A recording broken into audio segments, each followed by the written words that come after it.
So last के session में हमने स्टोर प्रोसीजर के अंदर simple store procedure then parameter store procedure देखा था। पैरामीटर स्टोर प्रोसीजर में हम एक या फिर मल्टीपल पैरामीटर उसे इनपुट में दे सकते हैं। ओके, एंड अगर हमें कोई पैरामीटर पास नहीं करने, ओके, सो उसके लिए हमने ऑप्शनल पैरामीटर स्टोर प्रोसीजर भी बनाया हुआ था। ओके, सो यहाँ तक हमने देखा है optional parameter, parameterize and simple store procedure. Okay, so आज हम return value from store procedure, okay, store procedure में रिटर्न स्टेटमेंट यूज करके हम उससे उससे वैल्यू कैसे रिटर्न करते हैं ये देखेंगे। Okay, by default store procedure जो है वो इंट टाइप का वैल्यू रिटर्न करता है। ओके, सो ये रिटर्न क्या है, मतलब रिटर्न क्या प्रोवाइड करता है? रिटर्न हमें स्टेटस प्रोवाइड करता है स्टोर प्रोसीजर का। मीन्स व्हाट, अगर हमारा स्टोर प्रोसीजर एग्जैक्ट बराबर वर्क हुआ तो वो हमें 0 रिटर्न करता है, एंड अगर हमारे स्टोर प्रोसीजर में कुछ प्रॉब्लम है तो वो हमें 1 रिटर्न करता है। ओके, सो ये रिटर्न स्टेटमेंट है। ओके, सो देखेंगे हम रिटर्न स्टेटमेंट कैसे यूज करते हैं। ओके, सो ये देखो यहाँ तक हमने कवर किया था ऑप्शनल पैरामीटराइज स्टोर प्रोसीजर में। ओके, हम अब returning value from store procedure देखेंगे। Okay, returning value from store procedure. Okay, मैं एक नया स्टोर प्रोसीजर क्रिएट करती हूँ। ओके, सो क्रिएट प्रोसीजर की जगह खाली प्रोक बोल दिया तो भी चलेगा।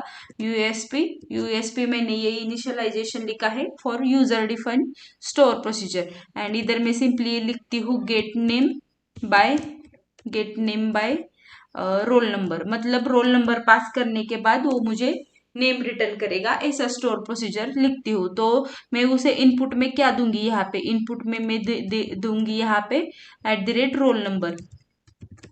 ओके, एंड वो हमें रिटर्न करेगा कौन सा टेबल यूज किया है हमने, एक बार वो देख लो। हमने स्टूडेंट टेबल यूज किया है। मैं इसे कॉपी करती हूँ, यहाँ पे सिंपली लिखती हूँ मैं int. Okay, as and begin and end के बीच में हम स्टोर प्रोसीजर का कोड लिखेंगे। ओके, एंड यहाँ पे मैं सिंपली बोलती हूँ मुझे रोल नंबर पास करने के बाद नेम रिटर्न करने हैं। Select name from student where roll number equal to हमने जो वेरिएबल डिफाइन किया है वो हम यहाँ पे लेंगे। ओके, मैं इसे सिंपल स्टोर प्रोसीजर बना रही हूँ अभी के लिए। ओके, मैंने एग्जीक्यूट कर दिया, हमारी स्टोर प्रोसीजर बन जाएगी। अब मैं इसे जैसे एग्जीक्यूट करूंगी यहाँ पे EXEC एंड स्टोर प्रोसीजर का नाम, हमारा रोल नंबर इनपुट है, तो सपोज मैंने यहाँ पे 1 पास कर दिया, तो 1 नंबर में जो है माधुरी नाम का स्टूडेंट 1 है, तो वो हमें नेम रिटर्न करेगा। ओके, अभी तक मैंने यहाँ पे सिंपल स्टोर प्रोसीजर लिखा है। ओके, अब मैं यहाँ इसमें देखती हूँ ये वैल्यू रिटर्न कैसे करता है। ओके, यहाँ पे देखो, अब मैं यहाँ पे सिंपली यही returning value from store procedure कैसे करते हैं। Okay, returning value from store procedure, पहले यहाँ पे देखो ये क्या बोल रहा है, return statement is not mandatory to write within a अ स्टोर प्रोसीजर। ओके, ये मतलब ये मैंडेटरी नहीं है। Okay, status 0 means SP execution successful, non 0 means fail. देखते हैं हम कैसे वो एग्जीक्यूट करता है। डिक्लेयर मैं यहाँ पे बोलती हूँ status. Okay, status int data type, मैंने यहाँ पे एक वेरिएबल डिक्लेयर किया है, एंड ये जो स्टोर प्रोसीजर है, ये स्टोर प्रोसीजर हमारा बराबर एग्जीक्यूट हुआ है या नहीं, तो ये रिजल्ट ये इस स्टेटस के अंदर में स्टोर करेगा। तो इक्वल टू बोल के मैं इस स्टेटस के अंदर वो रिजल्ट स्टोर करूंगी, एंड सिंपली वो जो स्टेटस है मैं वो स्टेटस यहाँ पे प्रिंट करूंगी। Okay, print status. देखो यहाँ पे हम जैसे स्टोर प्रोसीजर एग्जीक्यूट करेंगे, ये हमारा स्टोर प्रोसीजर का रिजल्ट, एंड यहाँ मैसेज में वो हमें 0 रिटर्न कर रहा है। ओके, मीन्स इसने हमें स्टेटस प्रिंट करके दे दिया स्टोर प्रोसीजर का स्टेटस 0 है। ओके, सो 0 मीन्स हमारा स्टोर प्रोसीजर एग्जैक्ट वर्क हुआ है। यहाँ पे मैं सिंपली ऐसा मैसेज भी लिखती हूँ, returning value from returning value करती हूँ एंड इक्वल टू करती हूँ, एंड प्लस जो है वो कॉन्केनेट के लिए यूज होता है, कॉन्केनेटेशन सिंबल है। ये जो वेरिएबल एज varchar, यहाँ पे देखो एक कास्ट टाइप का फंक्शन यूज किया है, ये आगे हम पढ़ने वाले हैं। ओके, सो स्टेटस जो है वो इंट वैल्यू रिटर्न कर रहा है एंड प्रिंट हम varchar टाइप में कर रहे हैं, तो ये हमें कास्ट मतलब इंट का varchar में कन्वर्ट करके दे रहा है। ओके, अब मैं इसे फिर से एक बार एग्जीक्यूट करती हूँ, तो 0 के साथ यहाँ पे देखो ये रिजल्ट एंड 0 के साथ returning value from store procedure. ये रिटर्निंग वैल्यू हम ऐसा माधुरी करके ले लिया है, लेकिन यहाँ पे देखो मैं खाली एक ही नेम रिटर्न कर रही हूँ, तो एक नेम के लिए मैं पूरा का पूरा टेबल में रिटर्न नहीं करना चाहती। ओके, सो अगर मतलब किसी ने मुझे मेरा नाम पूछा तो मैं क्या एक्सेल शीट में मेरा नाम डाल के उसे नहीं भेजूंगी ना, सिंपली मैं उसे टाइप करके भेजूंगी। तो मैं चाहती हूँ कि मुझे यहाँ पे एज अ मैसेज फॉर्मेट में रिजल्ट चाहिए। ओके, सो ये विदाउट रिटर्न स्टेटमेंट यूज करके हमने स्टोर प्रोसीजर का स्टेटस देख लिया। अब हम रिटर्न स्टेटमेंट यूज करके हम कैसे वो वैल्यू उसमें स्टोर करते हैं वो देखेंगे, लेकिन यहाँ पे प्रॉब्लम क्या है देखो, रिटर्न स्टेटमेंट जो है वो खाली वन वैल्यू ही रिटर्न करता है एंड वो भी इंटीजर टाइप का ही वैल्यू रिटर्न करता है। ओके, सो मैं यहाँ पे देखती हूँ, कोशिश करती हूँ कि ये जो नेम है ये नेम मेरा varchar है, तो वो मैं रिटर्न स्टेटमेंट से यूज करके देखती हूँ कि क्या वो मुझे रिटर्न स्टेटमेंट में आता है या नहीं। मैंने ये स्टोर प्रोसीजर कॉपी किया, यहाँ पे पेस्ट किया, मैं यहाँ सिंपली बोलती हूँ अल्टर प्रोसीजर। देखो यहाँ पे नेम जो है वो मैं चाहती हूँ कि एक वेरिएबल में रिटर्न करके आ जाए, declare @ name. Okay, varchar 50 and इस नेम में वो नेम स्टोर हो जाए। ओके, क्योंकि मैं चाहती हूँ कि वो जो नेम है वो टेबल फॉर्मेट में ना आ जाए, एंड मैं सिंपली इधर बोलती हूँ रिटर्न @